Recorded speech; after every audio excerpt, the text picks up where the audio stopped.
Bonjour à tous les amis et bienvenue sur la chaîne de Max 3. On se retrouve aujourd'hui pour une nouvelle vidéo. Nous savons qu'il nous monte. Philippe de Villiers nous alerte sur ce que devient la France, un régime totalitaire et autoritaire. Nous sommes dans l'univers du mensonge. Les amis, je compte sur vous pour liker un maximum cette vidéo et la commenter. Bon visionnage. C'est qu'elle ne se contente pas de limiter la liberté, elle cherche à l'absorber. Et quand on prend de la hauteur, qu'on regarde les régimes totalitaires qui nous ont précédés, on voit qu'il y a 4 méthodes. Première méthode, la monopolisation des canaux d'information. Pour qu'on laisse le moins de place possible à la parole alternative.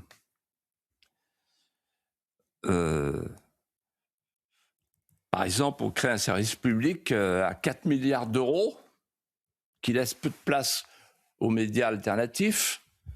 Par exemple, Europe 1 a 340 émetteurs, pendant que France Inter en a 600, France Culture 500, etc.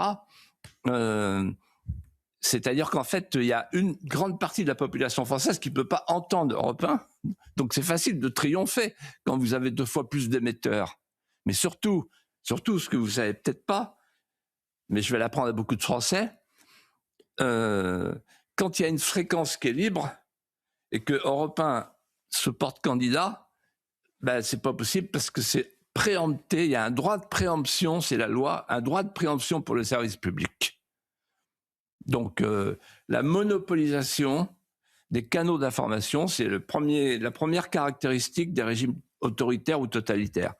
La deuxième caractéristique, elle est plus subtile, consiste à confier à un ordre corporatif le soin de donner les agréments. Mais bien entendu, vous suivez Mangar. Solzhenitsyn, quand il est venu chez moi, je me souviens très bien, un matin, devant son thé, là, et il me raconte, je lui dis, mais qui, en fait, qui vous a dénoncé? Il me dit, l'Union des écrivains.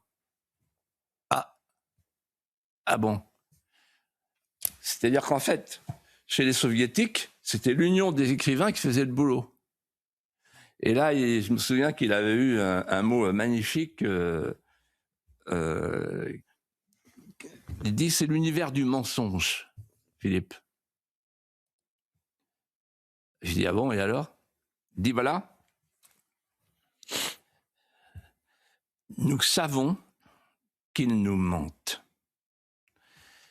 Ils savent que nous savons qu'ils nous mentent.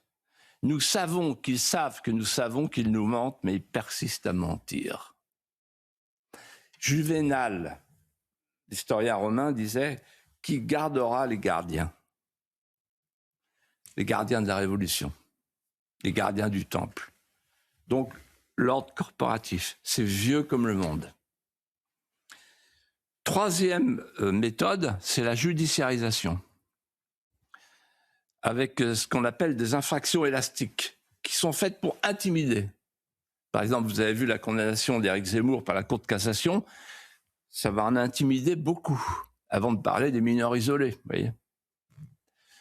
Et d'ailleurs, Hannah Arendt disait, on fait de vous soit un déviant, soit un démon, soit un délinquant, les 3D. C'est selon. Et enfin et surtout, et vous allez retrouver une de nos conversations récentes, c'est l'autosurveillance. C'est-à-dire qu'en fait, quand vous commencez à craindre de sortir du périmètre sanitaire, que vous êtes journaliste par exemple, c'est le sas prémonitoire, le sas préparatoire à l'avachissement des consciences et à l'éclipse de la liberté. Et en cet instant, je songe à une phrase de Bernanos qui dit « La menace pour la liberté, c'est pas de la perdre. Parce que quand on la perd, on peut la reconquérir. La vraie menace pour la liberté, c'est qu'on désapprenne de l'aimer et qu'on ne sait même plus ce qu'elle est. » Les amis, la vidéo est terminée. J'espère qu'elle vous aura plu. N'oubliez pas de vous abonner et de liker un maximum. On se retrouve très vite pour une prochaine vidéo. Merci, salut!